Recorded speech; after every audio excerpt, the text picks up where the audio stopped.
Stay tuned to learn 4 amazing tips to stop giving your time away. Hi, my name is Nathan. I'm the owner of the Prime Craftsman YouTube channel, and I want to teach you to be the best self that you could possibly be, both personally and professionally. I post a new video every Saturday, so be sure to subscribe and hit the bell button. Let's get right into the video. So what exactly does it mean to give your time away? When I say this, I don't mean just giving your time away in general. I mean when you're prioritizing helping someone else instead of taking care of yourself first. So that doesn't mean you can't help people. You just have to prioritize yourself first and then help others. It's still okay and a good idea to volunteer and help other people in your community. So what causes you to actually give your time away? One reason could be that you're a yes man. You always say yes to everybody and you never say no because you're too afraid or you don't want to disappoint people. On the surface, being a yes man doesn't sound that bad, but people learn to take advantage of that. If you're a person who always says yes to everything anyone asks you to do, they're gonna stop valuing your time. Another reason could be that you feel like you owe it to somebody. You might feel obligated to help someone whenever they ask you something, whether that's your parents, your grandparents, a friend, someone that's helped you out in the past. But I just want you to understand that you're not obligated to help anybody. Obviously, there's certain people that you would want to help out more than others. That's another reason why being a yes man is bad, because it takes away time that you could help your loved ones. Another reason could be that you have a low value of your time. Maybe you just don't feel like your time is that valuable. Maybe you feel like everyone else around you could use your time better than you could use it for yourself. So how can we overcome these issues? The first thing you need to work on is to learn how to say no. In fact, I think you should say no far more often than you say yes.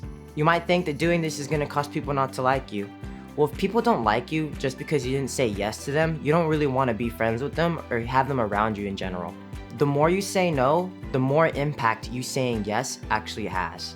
If you have multiple people asking you to help them with something and you say no to all of them, but then someone that you care about dearly comes and asks you to help them with them and you say yes, they're gonna notice that you said no to all these other people and that you said yes to them and that you actually care about them and that you want to help them with whatever they're doing. You're not just saying yes because you can't say no. I'm gonna also add that you wanna say yes to people who value your time. If someone doesn't value your time, drop them. They're not worth your time at all. I absolutely hate it when I'm meeting somebody for the first time, or maybe even somebody that I know, and they show up late. Especially if they don't give me a warning in advance. If they tell me that they're gonna be 5 to 10 minutes late, I'll be just fine with it. But if they don't say anything, and then they show up 10, 15, 30 minutes late, I'm gonna be annoyed. It's not just that they're being late, they're showing that they don't really value my time at all. They don't have the respect for me as a person to let me know that they're gonna be late. Keep in mind, even if it's someone that you love, there are reasons why you should say no. When someone asks me to do something for them, even if it's a loved one, I take into consideration how negatively it's going to affect me. And I'm not just saying myself as a human, I'm talking about my time, my energy, my money, and my emotions. No matter how much you love and care for somebody, you should never go broke for them, and you should never let them emotionally torment you. Being a yes man shows that you don't value your time very much. What you need to do is prioritize your destiny over your relationships. One thing people learn throughout life is that people come and go, whether that's friends or family. I would never sacrifice my destiny for someone who doesn't care about me as much and for someone who might not even be there for me 5 years down the line. People who truly care about you will understand that. If you don't prioritize your destiny, it shows that you don't care about your dreams and aspirations, and other people won't either. It's as simple as don't expect people to respect your time. Obviously, people are inherently good, but they still want to benefit themselves any way that they can. Even your own mother subconsciously wants to benefit herself. For example, let's say you have the most amazing mother in the world. She loves you, she cares about you. She's basically the perfect mom. She wants you to do everything right, and she asks you, hey, when you go out, be sure not to get in trouble because I don't want you to be arrested. Obviously, it's your mother and she cares about you as a human being and she doesn't want you to have a negative mark on your record. But at the same time, whether she realizes it or not, she also subconsciously is thinking to herself, I don't want to be the mother of someone who's a criminal. I want my son to be amazing. That way people think that I was an amazing mother, that I didn't fail. Everyone subconsciously thinks this way, whether they know it or not, because we're all human. If you really pay attention to the way you think and the thoughts that pop up in your head, you'll notice yourself thinking this way too. And that's not bad of you to think that way. It's perfectly normal to want to be liked and want to be seen as good by others. The next thing I want to talk about is creating meaningful relationships with people.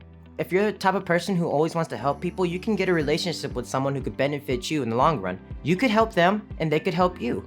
I would say the best thing to do is to make friends with people that are really good in things that you're not so great in. You can help each other with what you guys excel in, which will save you time, money, and effort in the long run, and make whatever you're doing better than what you would have done by yourself. And I think this is probably the most important one of them all, is that you need to embrace disappointing people. You're never gonna be able to make everybody happy. If you do something, those actions will make one group of people happy, they'll make one group of people not care, and they'll make another group of people angry. There's always gonna be an opposing thought on what you do or what you believe in. And I want you to know that you can't help everybody. You just can't. It's not possible. That's why you need to focus on yourself and helping yourself first, because if you help yourself, you can help other people in the long term. It's not bad for people to rely on you. That just shows that you're very responsible and you can be trusted. However, even though they can rely on you, they shouldn't rely on you and you shouldn't let them. So today we talked about learning to say no, prioritizing your destiny over relationships, creating meaningful relationships with other people, and learning to embrace disappointing people. I want to end this video off by asking you a question. And that question is, do you have a history of being a yes man? And how come? Please let me know in the comment section down below.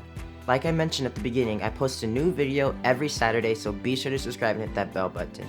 If you're still here, I want to sincerely thank you for watching the video. I'll catch you next week. Bye.